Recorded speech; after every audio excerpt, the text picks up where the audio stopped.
I am a proud young Irishman. In Ulster's hills my life began, a happy boy through green fields ran.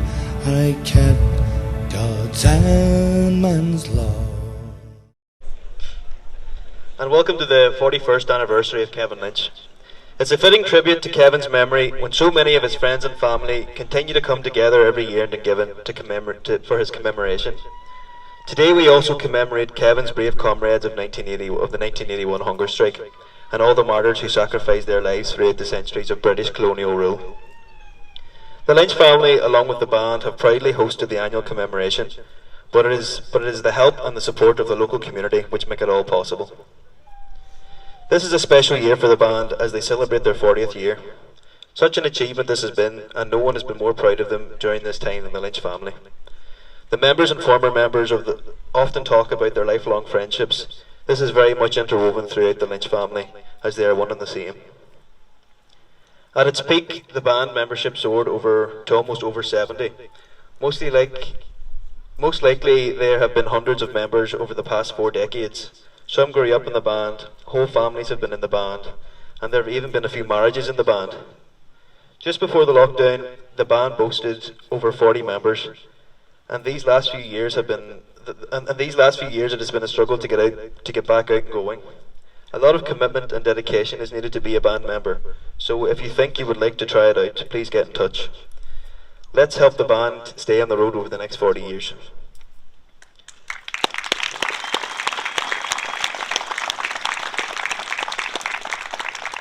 Siad ba hawara talan de gras de tansir and lat Hispania who did the Malagas Hispania tour de Fernisa. Nevora, Mahati, running a packet nation of the Sur or Rice and hand.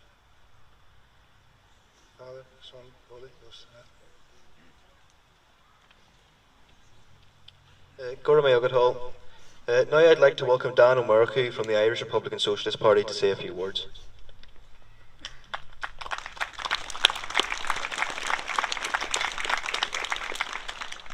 Friends, comrades, and the family of our departed comrade Kevin Lynch. It's an honour and a privilege to be speaking here today, 41 years on after the events which captivated the world in 1981. We're gathered here near the final resting place of Irish National Liberation volunteer Kevin Lynch to remember his sacrifice and the political ideals for which he and his 9 comrades died. Many more men took part in the 1981 hunger strike. It wasn't just the ones that died. One of whom was another local Dungiven lad, the man that replaced Kevin on the hunger strike, Liam McCluskey. Liam died in April this year. We just want to acknowledge his untimely passing when we'd like to offer condolences and solidarity to his family and everyone that knew him.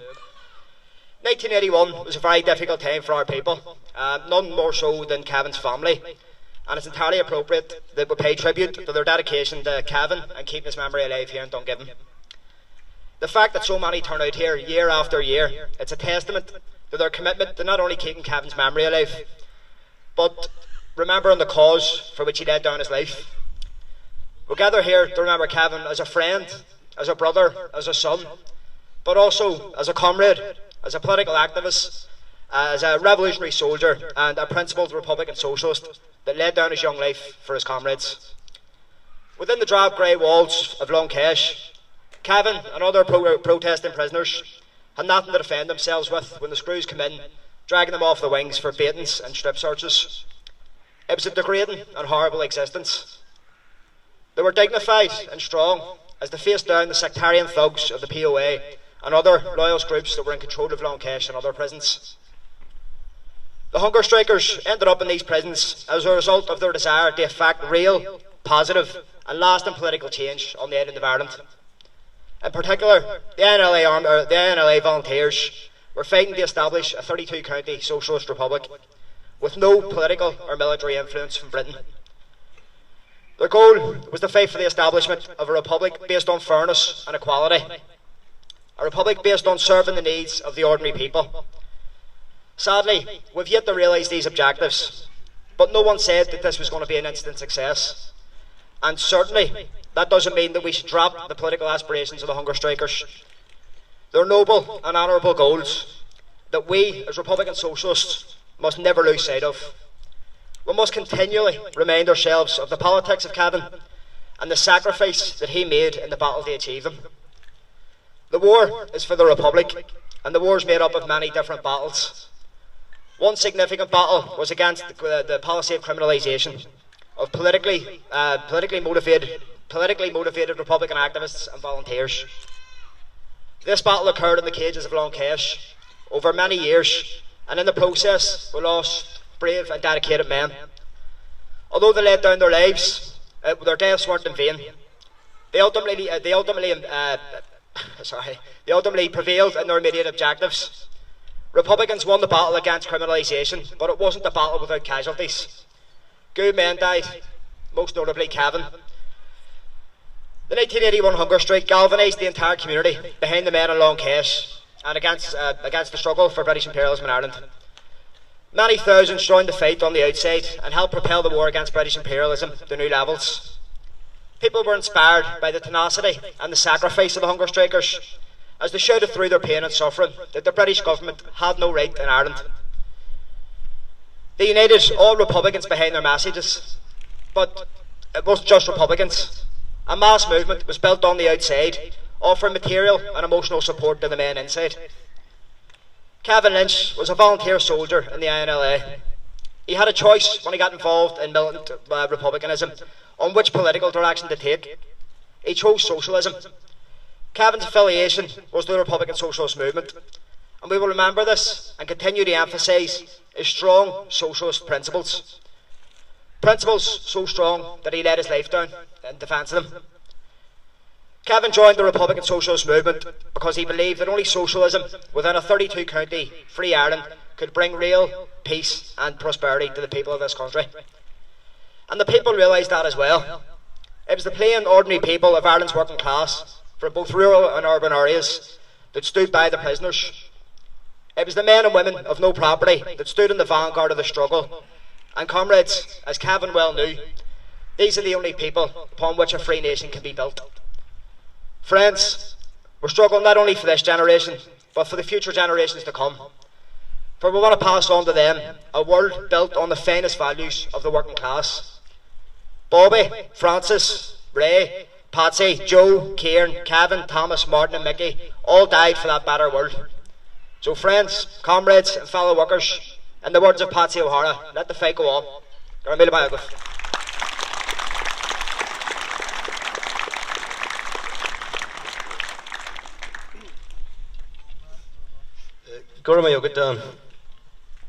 1976, the British removed special category status and enacted its criminalisation policy.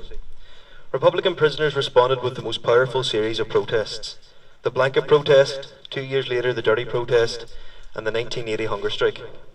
Then finally, the 1981 hunger strike commenced exactly 5 years to the day after special category status was removed. In that same year, a local man whose life was steeped in Irish culture, traditions, sports, and most of all, music, penned a song which was to become one of the most prominent pieces of music in that era. With such sharp and intelligent lyrics, it became an anthem of the time. Francie Brawley and his family were to become extremely loyal and good friends of the Lynches. In honour of Francie, Stephen will now sing the Hates Block song. I am a proud young Irishman in Ulster's hills. My life began a happy boy through green fields ran. I kept God's and man's laws. But when my age was barely 10, my country's wrongs, they were told again by the tens of thousand marching men. My heart stirred to the cause. I wear no convict's uniform, nor meekly serve my time. That Britain my brand, Ireland's fate, 800 years of crime.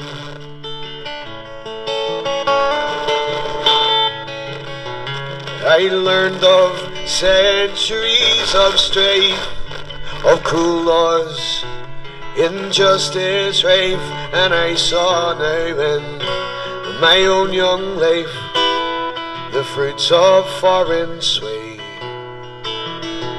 Protesters threatened, tortured, maimed, divisions nurtured, passions flamed, their rage provoked, rights caused defamed.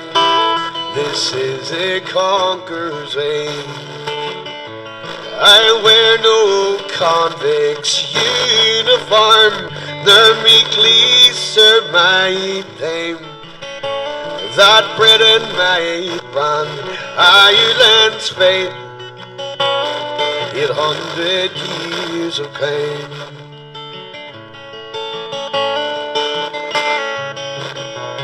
Descendants of proud Connacht's clan, Kincannon serves cruel Britain's hand. Man's inhumanity, the man has spurned this trusty slave. No strangers are these bolts and locks, no new designs.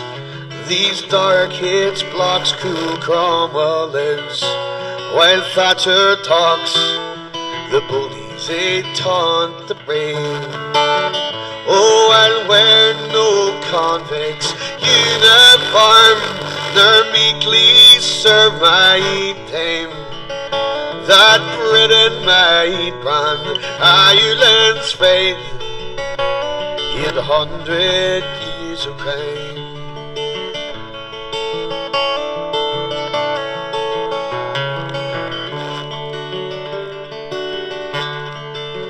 Oh, does Britain need 1,000 years of protest, riots, death and tears? Or will the last decade of fears be an 80 decades swell?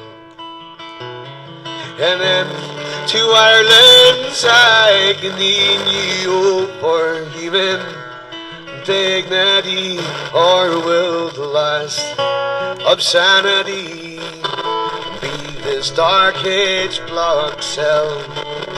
Oh, I'll wear no convict's uniform, nor meekly serve my time.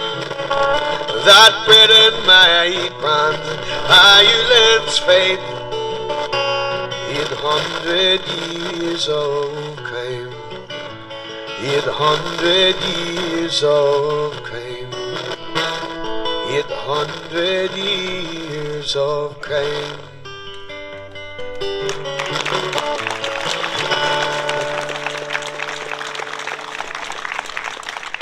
Where am I young, Stephen?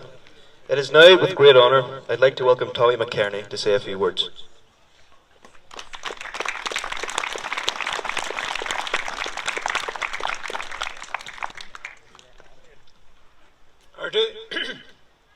Ordus Kahime Mahaj Buekas a Horch Lahai Clan o Lynchy, Mariala and Kuru Shaw, August is more honor, a band Shaw, or in La Kivnachan Shaw. At the outset, I'd like to thank the Lynch family for this invitation today to speak. It's a great honour to be here on this auspicious occasion. Actually, Kevin Lynch's voice was the first friendly voice I heard when I was sentenced and taken to H Block 3. He was the next cell to me along with the late Malachi Carey. There are few times in the history of a people when the human spirit reaches a sublime height. When an individual demonstrates such unmatchable courage and supreme generosity that we are all enriched. That an act so gallant and so grand that generations will be uplifted by its magnitude. Seldom indeed. But we are standing today reflecting on the doing of just such a deed and the memory of just such a noble hero. We speak with pride and with awe of Kevin Lynch. Kevin Lynch, the man who is so proud of his heritage, of which he spoke so often,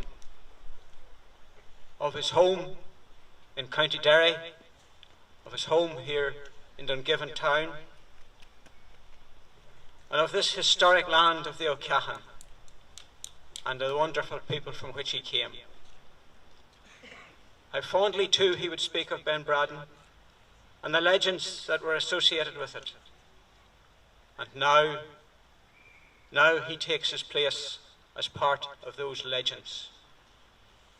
His name forever engraved alongside all the heroes of old and among all the heroes of contemporary Ireland. Kevin was a man of character, with an iron will and a rich personality. Indeed, the story is told of how he played a leading part in an intense and hectic game of hurling a mere 2 weeks after having his appendix removed. Such was his physical strength, and also went with it a huge mental strength. When imprisoned, he was a scholar who loved and learned and spoke the Irish language while held and confined in a prison cell. A prison cell, remember, without any furniture, without reading or writing material, and he wrapped only in a prison blanket. And still, and yet, with an unbroken and unbreakable spirit, he from behind his cell door joined with his comrades in debate, discussion. He could laugh, and indeed he could sing the songs of his native land. Above all, though, Kevin Lynch was an Irish revolutionary, a determined and committed revolutionary in the tradition of James Connolly, a member of the Irish National Liberation Army.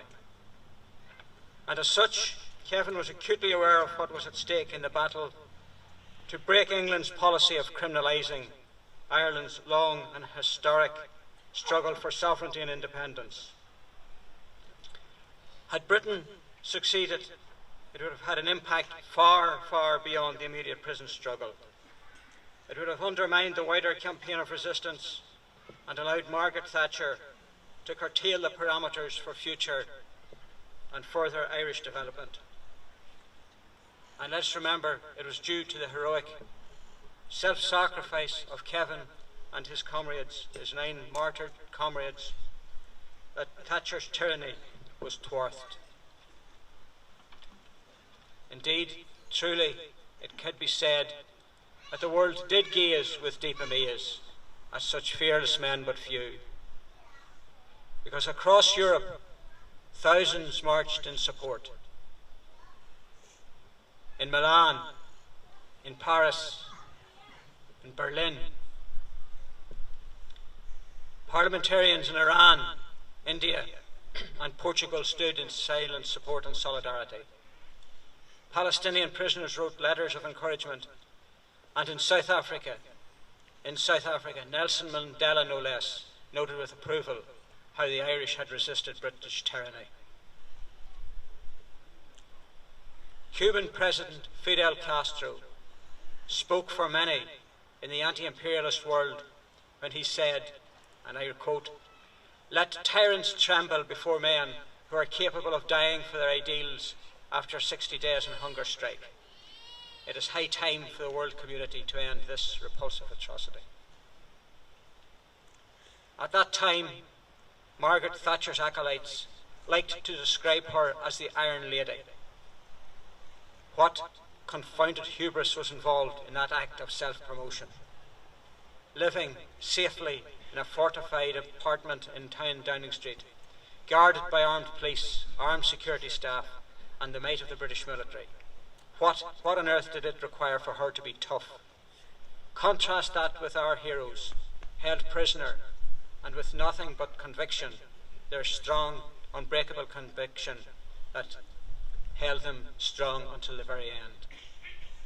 Tell me then, who was really made of iron?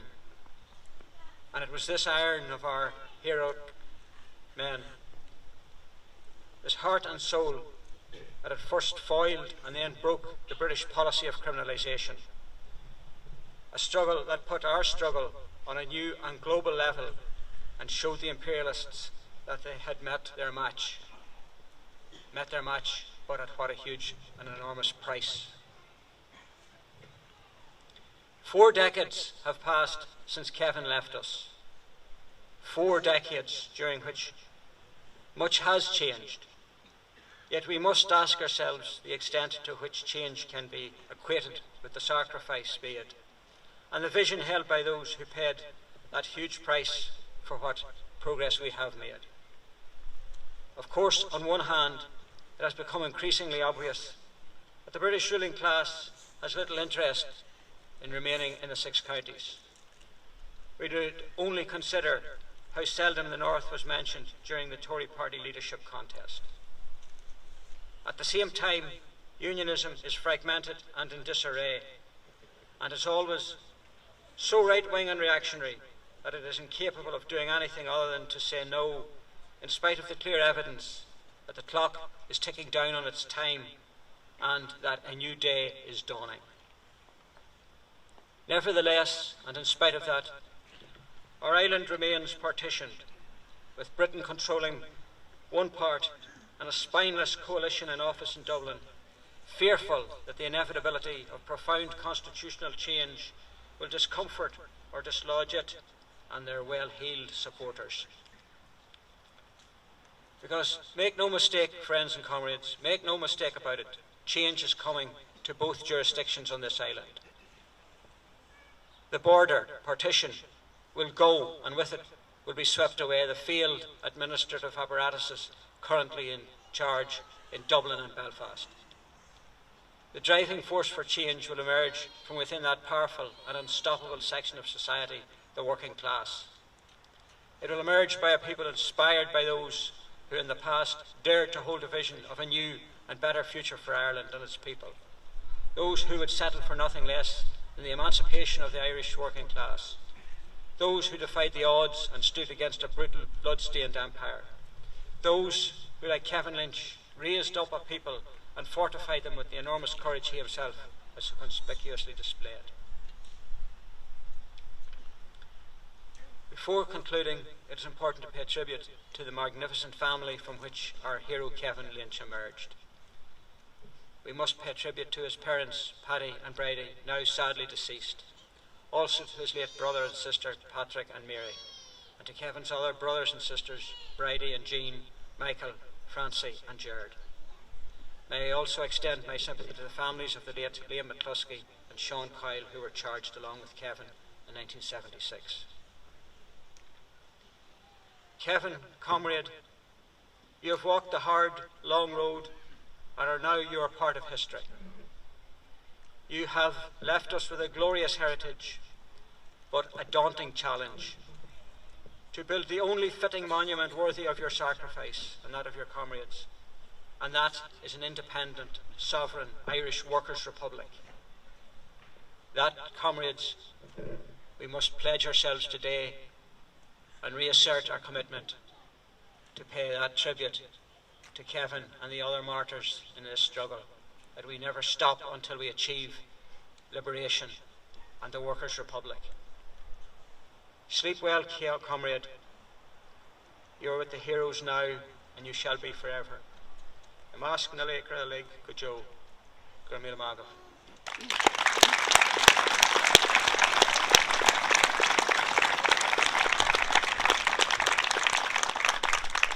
Tommy. Before we conclude today's commemoration, on behalf of the Lynch family, I'd like to thank our friends, family, who helped in preparation for today. To the parish for the use of their car park, to the Kevin Lynch Hurling Club for hosting the underage camp, to all the bands in attendance, and most of all, for you for coming here today. We invite David Reid to play The Harp Without a Crown, followed by Stefan, who will sing Or on a Vein. Gora Mila, Mila Mayago.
sin a ligrafoil, a top we all again.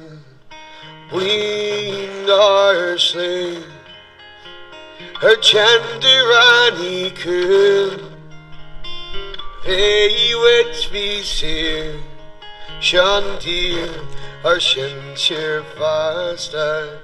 Ni agfar van Tirana Queen Child and knock dahin sa barna weli kan our gale kan by snow sail li gonna scray we lawin a pile shall live canny arana fin.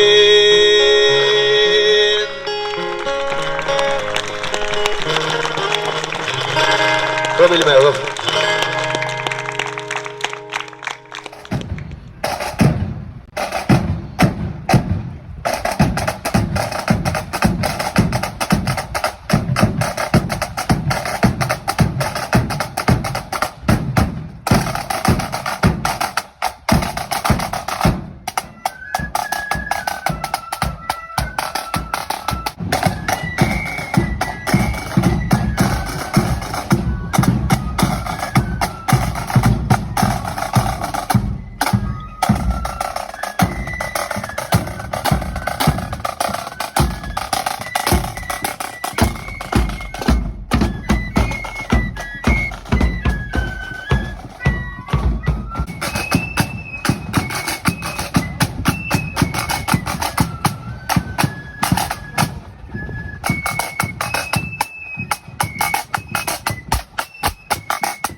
all our Republican dead have been given in the surrounding areas. We will now call the Lynch band to lower the flag.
1960 Society and anyone else who wishes to leave